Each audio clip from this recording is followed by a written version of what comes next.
छोटा नागपुर का प्रवेश द्वार एक मास्टर गाइड में आपका स्वागत है। अगले कुछ मिनटों में हम स्लाइड्स के माध्यम से चतरा जिले के भूगोल, इतिहास, संस्कृति और कुछ जरूरी तथ्यों को विस्तार से जानेंगे। जी, और ये सफर उन सभी के लिए बहुत महत्वपूर्ण होने वाला है जो जेपीएससी और जेएसएससी जैसी परीक्षाओं की तैयारी कर रहे हैं। बिल्कुल, और साथ ही उनके लिए भी जो इस क्षेत्र के बारे में अपनी समझ को और गहरा करना चाहते हैं। तो आइए पहली स्लाइड से शुरू करते हैं। जरूर। तो इस पहली स्लाइड में हम देख रहे हैं एक हल्का सा बैकग्राउंड है जिस पर स्थलाकृतिक नक्शे जैसी महीन रेखाएं हैं। ऊपर एक गहरे नीले रंग के रिबन में शीर्षक लिखा है। हाँ, और बीच में काई से ढका एक पुराना पत्थर का मेहराब है जिसके अंदर से चतरा जिले का नक्शा दिख रहा है। बहुत ही कलात्मक है। चतरा, छोटा नागपुर का प्रवेश द्वार। अब एक एक करके इसके बिंदुओं को देखते हैं। पहला बिंदु है परिचय। जेपीएससी और जेएसएससी परीक्षाओं हेतु एक मास्टर गाइड। मतलब ये साफ है कि ये जानकारी खास तौर पर परीक्षा के नजरिए से तैयार की गई है। अगला बिंदु इसके उपनाम से जुड़ा है। उपनाम, इसे छोटा नागपुर का प्रवेश द्वार, गेटवे ऑफ छोटा नागपुर कहा जाता है। ये तो इसकी सबसे बड़ी पहचान है। जी, और ये इसके भौगोलिक महत्व को दिखाता है। फिर इसका ऐतिहासिक नाम भी है। प्राचीन काल में इसे चौतरा के नाम से जाना जाता था। ये इसका पुराना नाम है। और आखिरी बिंदु है इसकी स्थापना पर। स्थापना 29 मई 1991, हजारीबाग जिले से अलग होकर निर्माण।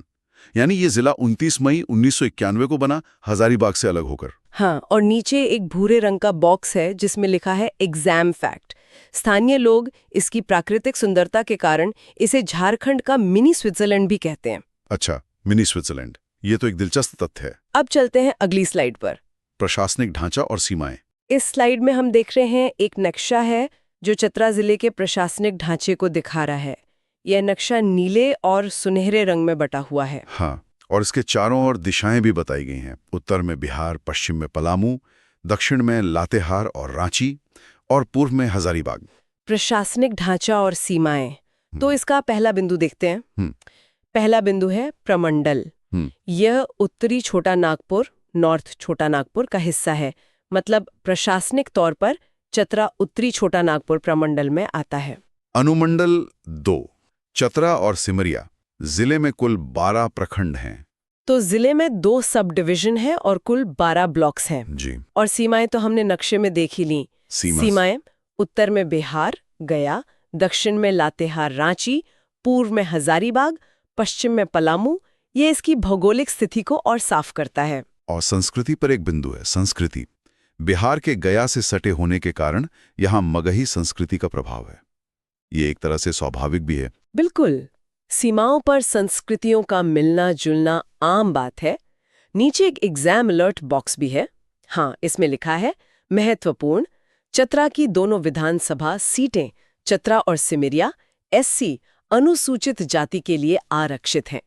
ये परीक्षा के लिए काफी महत्वपूर्ण हो सकता है। निश्चित रूप से। अब अगली स्लाइड पर आते हैं जो इतिहास से जुड़ी है। 1857 क्रांति, चतरा का खूनी संघर्ष। इस स्लाइड में दाईं ओर एक बरगद का पेड़ दिखाया गया है जिसकी डालियों से फंदे लटक रहे हैं। पास में एक तालाब और एक पुरानी तोप भी रखी है। ये पूरा दृश्य 1857 की क्रांति को जीवंत कर देता है। हाँ, बहुत ही मार्मिक चित्रण है। शीर्षक है 1857 क्रांति, चतरा का खूनी संघर्ष। इसके बिंदुओं को देखते हैं। चतरा का युद्ध 2 अक्टूबर 1857 को विद्रोहियों और मेजर इंग्लिश के बीच भीषण युद्ध हुआ। ये तारीख और इसमें शामिल पक्ष दोनों ही महत्वपूर्ण हैं। अगला है नायकों के बारे में। नायक जय मंगल पांडे और नादिर अली खान ने विद्रोह का नेतृत्व किया। ये दोनों इस विद्रोह के प्रमुख नेता थे। जी। और फिर है युद्ध का परिणाम अंग्रेजों ने विद्रोह को कुचल दिया और नेताओं को गिरफ्तार कर लिया। दुर्भाग्य से नतीजा अंग्रेजों के पक्ष में रहा। और सबसे दुखद हिस्सा, फांसियारी तालाब। 4 अक्टूबर 1857 को इसी तालाब के किनारे उन्हें फांसी दी गई। उस स्थान का नाम ही फांसियारी तालाब पड़ गया। हाँ, और नीचे एक बॉक्स में एक परीक्षा प्रश्न भी दिया गया है। जय मंगल पांडे और नादिर अली को फांसी कब दी गई? उत्तर 4 अक्टूबर 1857। हाँ, ये सीधा और महत्वपूर्ण सवाल है। अब इतिहास के इस दुखद पन्ने से आगे बढ़कर एक आध्यात्मिक संगम पर चलते हैं। इटखोरी, 3 धर्मों का महासंगम। इस स्लाइड में बीच में एक गोलाकार पत्थर का मंच है जिस पर इटखोरी लिखा है। इस पर हिंदू धर्म का त्रिशूल, बौद्ध धर्म का धर्म चक्र और जैन धर्म का हाथ का प्रतीक बना है। ये अपने आप में ही सब कुछ कह देता है। बिल्कुल। शीर्षक है इटखोरी, 3 धर्मों का महासंगम। आइए इसके बिंदुओं को देखें। पहला है हिंदू धर्म से जुड़ाव। हिंदू धर्म, यहाँ माँ भद्रकाली का प्रसिद्ध मंदिर है, यह इटखोली का एक प्रमुख आकर्षण है। दूसरा है बौद्ध धर्म से। बौद्ध धर्म, इसे बुद्ध की तपोभूमि माना जाता है। किंवदंती, इटखोई यहीं खो दिया। अच्छा, तो इटखोरी नाम की उत्पत्ति इस कहानी से हुई है? जी हाँ, बहुत दिलचस्प कहानी है। और तीसरा है जैन धर्म। जैन धर्म, 10वें तीर्थंकर शीतलनाथ की जन्मस्थली भद्रपुर मानी जाती है, तो यह जैनियों के लिए भी एक पवित्र स्थल है। और यहाँ एक बड़ा आयोजन भी होता है। आयोजन, यहाँ हर साल भव्य इटखोरी महोत्सव मनाया जाता है। यह यहाँ के सांस्कृतिक महत्व को दर्शाता है। नीचे एक एग्जाम अलर्ट बॉक्स भी है। नोट, पुरातत्व विभाग को यहाँ प्राचीन बौद्ध स्तूप और 1008 शिवलिंग प्राप्त हुए हैं। ये इन मान्यताओं को पुरातात्विक सबूत भी देता है। अब एक और संगम स्थल की ओर बढ़ते हैं। अगली स्लाइड। कोलेश्वरी पहाड़, कोलुआ। इस स्लाइड में हम एक चट्टानी पहाड़ का चित्र देख रहे हैं जिस पर ऊपर मंदिर तक जाने के लिए सीढ़ियां बनी हैं और पहाड़ की चोटी पर एक छोटा सा तालाब भी दिख रहा है। जी। शीर्षक है कोलेश्वरी पहाड़, कोलवा। इसके मुख्य बिंदु हैं, पहला स्थान हंटरगंज प्रखंड, ऊंचाई लगभग 1575 फीट है। यह पहाड़ की लोकेशन और ऊंचाई बताता है। संगम, यह भी हिंदू, जैन और बौद्ध धर्मों का संगम स्थल है। मतलब इटखोरी की तरह ये भी 3 धर्मों का संगम है। यहाँ का एक प्रमुख आकर्षण पहाड़ की चोटी पर आकाश लोचन, स्काई आई नामक तालाब है। कितना सुंदर नाम है। हाँ, और आखिरी बिंदु कला से जुड़ा है। मूर्ति कला, यहाँ पत्थरों पर जैन तीर्थंकरों की प्राचीन प्रतिमाएं उकेरी गए हैं। यह यहाँ की कला और मूर्ति कला के बारे में बताता है। नीचे एक एग्जाम अलर्ट बॉक्स है। मान्यता, जैन धर्म के 10वें तीर्थंकर शीतलनाथ ने इसी पहाड़ पर तपस्या की थी। तो शीतलनाथ जी का संबंध इटखोरी और कोलेश्वरी दोनों से है। जी बिल्कुल। अब पहाड़ों से निकलकर नदियों की बात करते हैं। प्रमुख नदियां, उद्गम और प्रवाह। इस स्लाइड में एक 3D भूभाग का मॉडल है जिसमें पहाड़ों से निकलकर 2 नदियां पुनपुन और फल्गु बह रही हैं और उत्तर बिहार की ओर जा रही हैं। ये प्रवाह की दिशा को बहुत अच्छे से दिखाता है। हाँ बिल्कुल। शीर्षक है प्रमुख नदियां, उद्गम और प्रवाह। आइए नदियों के बारे में जानें। पहली है पुनपुन नदी। पुनपुन नदी, इसका उद्गम चतरा के उत्तरी भाग पलामू सीमा से होता है। इसके अन्य नाम भी हैं। अन्य नाम, पुनपुन को किकट या बमागभी भी कहा जाता है। ये नाम परीक्षाओं में पूछे जा सकते हैं। जी। फिर है फल्गु। फल्गु लीलाजन, इसका उद्गम भी चतरा के उत्तरी हिस्से में है जो आगे गया बिहार जाती है। ये वही नदी है जो गया में बहुत पवित्र मानी जाती है। और एक और प्रमुख नदी दामोदर नदी। यह टंडवा क्षेत्र से होकर गुजरती है। दामोदर तो झारखंड की जीवन रेखा है। नीचे एक एग्जाम अलर्ट बॉक्स है जो एक बहुत महत्वपूर्ण तथ्य बताता है। पुनपुन और फल्गु दोनों नदियां छतरा से निकलकर बिहार की ओर बहती हैं। यह एक अनोखी बात है क्योंकि ज्यादातर नदियां दक्षिण या पूर्व की ओर बहती हैं। सही कहा। अब नदियों के बाद बारी है झरनों की। सुंदर जलप्रपातों, वाटरफॉल्स का घर। इस स्लाइड में एक बहुत ही खूबसूरत झरने का चित्र है जो चट्टानों और हरे भरे पेड़ों के बीच से एक नीले तालाब में गिर रहा है। पास में एक छोटा सा बोर्ड भी है जिसपे गोवा लिखा है। ये तो बड़ा मजेदार है। शीर्षक है सुंदर जलप्रपातों का घर। तो चलिए जिले के जलप्रपातों के बारे में जानते हैं। पहला तो यही है, गोवा जलप्रपात। नाम गोवा है लेकिन यह चतरा जिले की खूबसूरती है। नाम काफी आकर्षक है। तमासिन जलप्रपात महाने नदी पर स्थित है। ये किस नदी पर है ये याद रखना जरूरी है। और इसके नाम का अर्थ भी बताया गया है। अर्थ, तमासिन का अर्थ है अंधेरे में लीन, तम प्लस आसिन। ये नाम ही एक रहस्यमयी एहसास देता है। और कुछ अन्य झरने भी हैं। अन्य झरने डुमेर सुमेर, मालूदाह और केरीदह जलप्रपात। हाँ, और नीचे एग्जाम अलर्ट बॉक्स में लिखा है, याद रखें, तमासिन जलप्रपात महाने नदी पर स्थित है।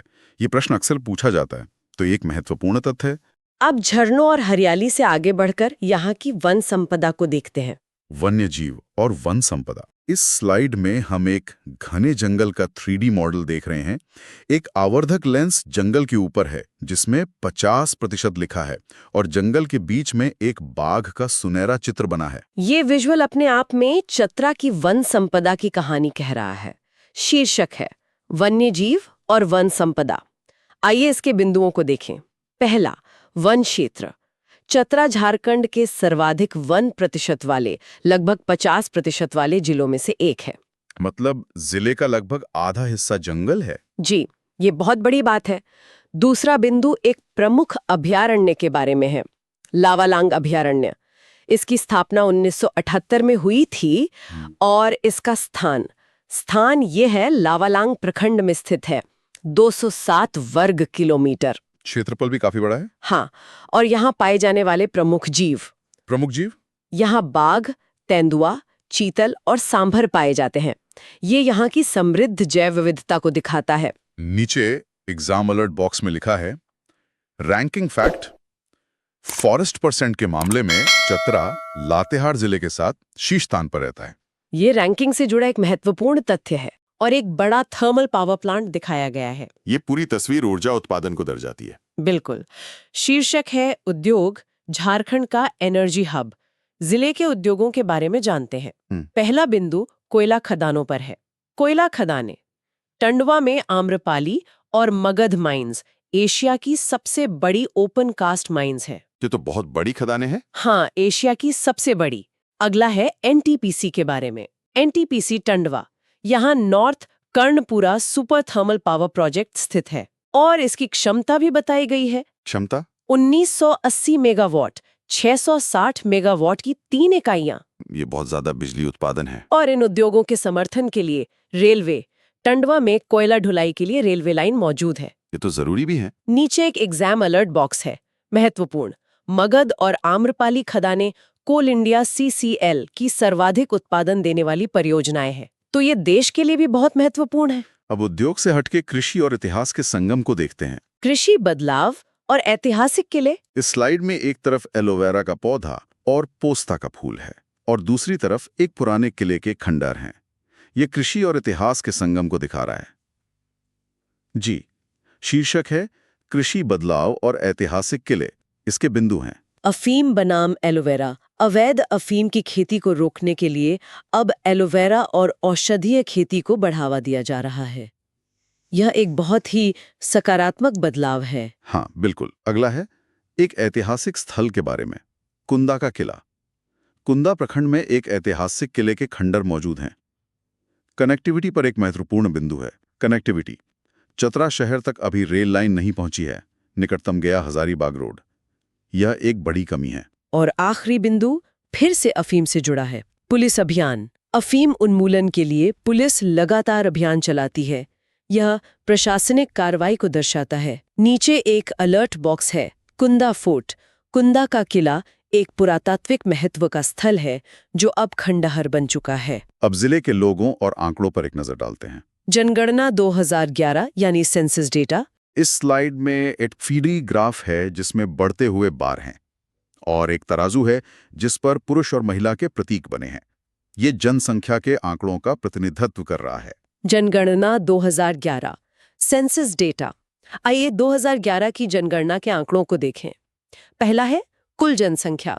कुल जनसंख्या 10,40,886, लगभग 10.42 लाख। लिंगानुपात, सेक्स रेशियो 953, राज्य औसत से बेहतर। ये एक अच्छी बात है। प्रति 1000 पुरुषों पर 953 महिलाएं। लेकिन साक्षरता दर 60.18%, यह राज्य औसत से काफी कम है। यह एक चिंता का विषय है। और जनसंख्या घनत्व 275 व्यक्ति प्रति वर्ग किलोमीटर। नीचे एग्जाम अलर्ट बॉक्स में लिखा है, अलर्ट, चतरा की साक्षरता दर 60.18% में सुधार की काफी गुंजाइश है। यह निचले स्तर पर है। तो ये थे चतरा के बारे में कुछ महत्वपूर्ण तथ्य। अब हम प्रश्नोत्तरी खंड की ओर बढ़ रहे हैं, जहां हम इन सभी जानकारियों को परखेंगे। जी, ये अपनी तैयारी का मूल्यांकन करने का सबसे अच्छा तरीका है। बिल्कुल। तो पहला प्रश्न, छोटा नागपुर का प्रवेश द्वार के नाम से कौन सा जिला जाना जाता है? विकल्प हैं क हजारीबाग, ख चतरा, ग लातेहार, घ कोडरमा। इसका उत्तर तो अब तक सभी को पता होगा, ख चतरा। सही। प्रश्न 2, चतरा जिला हजारीबाग से अलग होकर कब बना? क 15 नवंबर 2000, ख 1 अप्रैल 2001, ग 29 मई 1991, घ 2 अक्टूबर 1991। इसका सही जवाब है ग 29 मई 1991। बहुत बढ़िया। प्रश्न 3, 2 अक्टूबर 1857 को चतरा का युद्ध किनके बीच लड़ा गया? क विद्रोही और मेजर इंग्लिश, ख विद्रोही और कैप्टन डॉल्टन, ग जयमंगल पांडे और माधव सिंह, घ नीलांबर पीतांबर और अंग्रेज। ये लड़ा गया था क विद्रोहियों और मेजर इंग्लिश के बीच। एकदम सही। प्रश्न 4, जयमंगल पांडे और नादिर अली खान को किस तालाब के किनारे फांसी दी गई थी? क रानी तालाब, ख हजारीबाग झील, ग आकाशलोचन तालाब, घ फांसीहारी तालाब। उस दुखद स्थान का नाम था घ फांसीहारी तालाब। हाँ। प्रश्न 5, माँ भद्रकाली मंदिर इटखोरी को किन 3 धर्मों का संगम माना जाता है? क हिंदू मुस्लिम सिख, ख हिंदू बौद्ध जैन, ग बौद्ध जैन ईसाई, घ हिंदू जैन सिख। इसका उत्तर है ख हिंदू बौद्ध और जैन। पहाड़, ख टैगोर हिल, ग कौलेश्वरी पहाड़, घ त्रिकूट पर्वत। यह है ग कौलेश्वरी पहाड़ की चोटी पर। प्रसिद्ध तमासिन जलप्रपात किस नदी पर स्थित है? क दामोदर, ख बराकर, ग महाने, घ पुनपुन। ये महाने नदी पर है, तो सही विकल्प है घ महाने नदी। बिल्कुल। प्रश्न 8, लावालांग अभयारण्य की स्थापना किस वर्ष हुई थी?